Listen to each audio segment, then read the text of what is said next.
everyone, welcome back. So today we are going to discuss about any and all clause in SQL and how it is related to subqueries, how you can use it with subqueries also. So basically these operators are comparison operators, and this is used with subqueries to compare a value against a set of values returned by the subquery. So let's say we have an outer query and we have the subquery. So the linkage between the outer query and the subquery can be these operators if we want to compare any inner value with the outer value. Okay, so let's see how any works. So any works in the way that the condition is true if it matches at least one value from the subquery. Okay, so as the name suggests, also any means like any of the values from the subquery. So let's say we have a table called employees and we are selecting the name, and we have the inner query where it says the salary of from employees table where the department is HR. That means we are printing the salary of the employees from the table in the HR department. Okay, so there can be multiple rows for this. Now the outer query says the same thing, like it wants the name of the employee whose salary is greater than any of the salaries from the employees table of the HR department.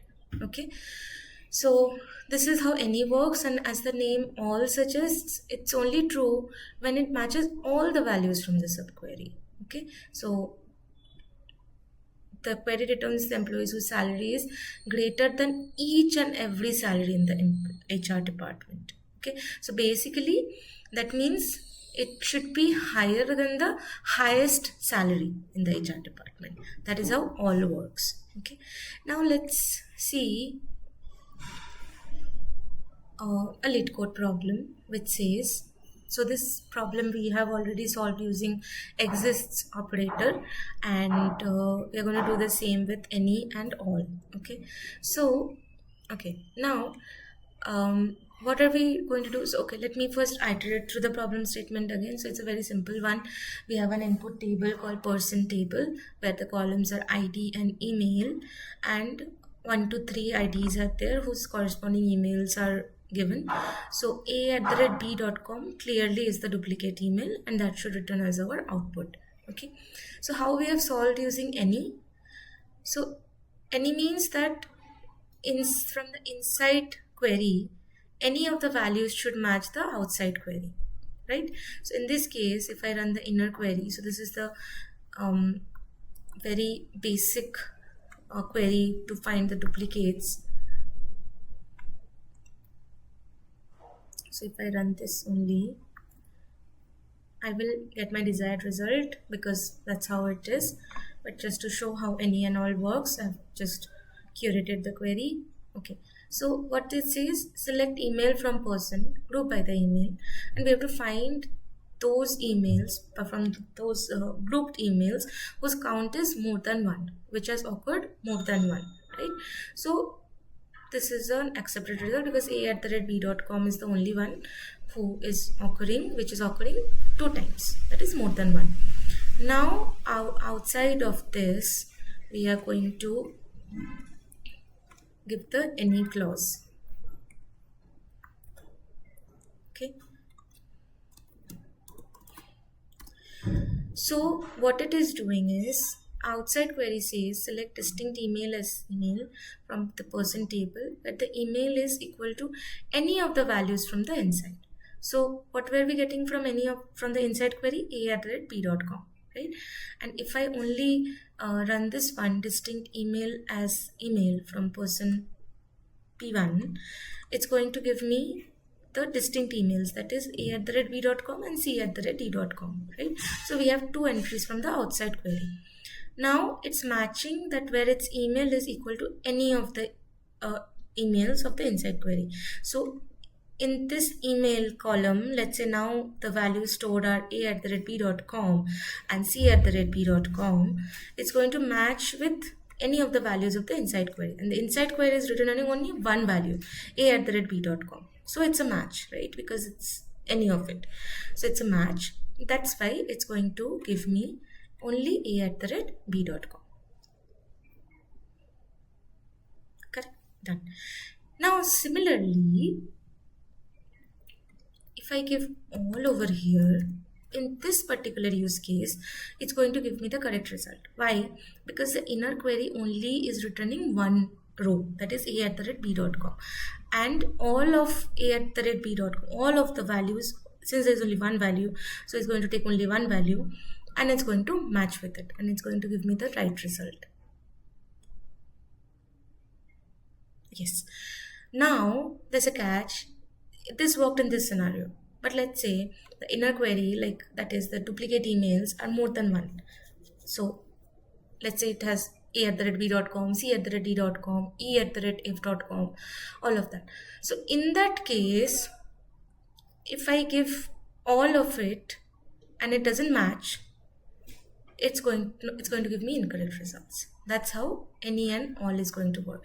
Any means any of the values. So if we have 5 values, if the outer query is matching any of those 5 values, it's going to give that matched result. But all indicates that it should match all of them. Okay, so this is how SQL is going to work. Now we are going to see Pyspark. So just an overview of what we are doing. So since we're converting the SQL query into Pyspark query, we have to break it into pieces. So first thing what we did is we found the inner query, right?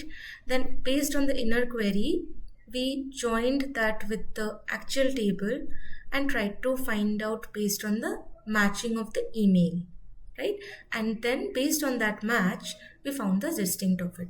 So step 1 is find emails occurring more than once,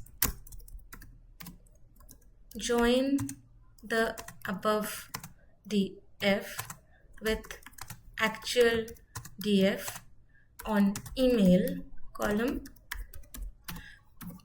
Step 3, find distinct from step 2 output. Okay, and that's how it's going to work. So let's go to Pyspark. So if you see, we are importing the Pyspark session, we are importing the columns that is needed. So these are the functions that is needed. Then we are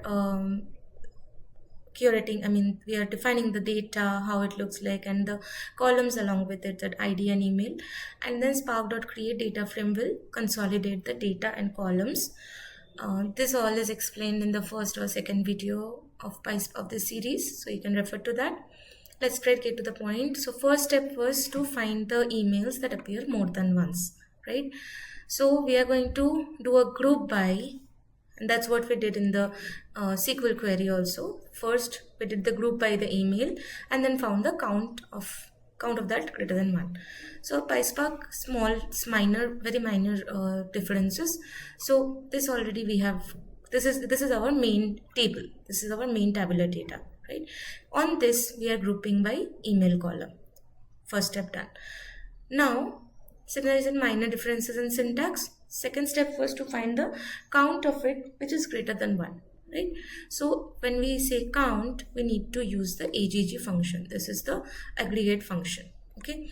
Now count of star, this thing we are aliasing as CNT, just for better coding. So we are aliasing as CNT, and then having, what did we have in the SQL query?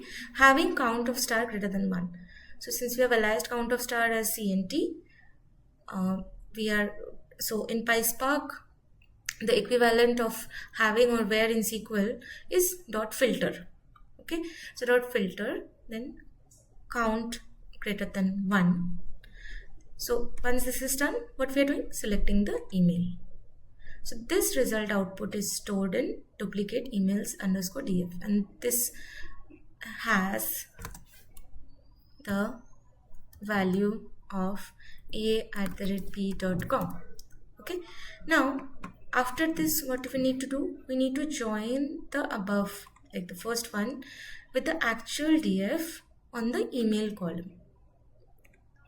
So result df is our actual, %df is our actual df. We are joining with the above df, that is duplicate emails df. On which column? Email column. How are we joining? Inner join. Once it is joined, what are we doing? Selecting the email. And third step was find the distinct. So just a dot distinct. And then we are showing the data. Let's run this. So we are getting a@b.com. Okay. So this is how we can use any or all in SQL. And once you have the SQL code ready, you can convert into a Pyspark code. So this marks the end of this video. Thank you for watching the video. Please like, share with your connections who are learning SQL or Pyspark, and do subscribe. Thank you.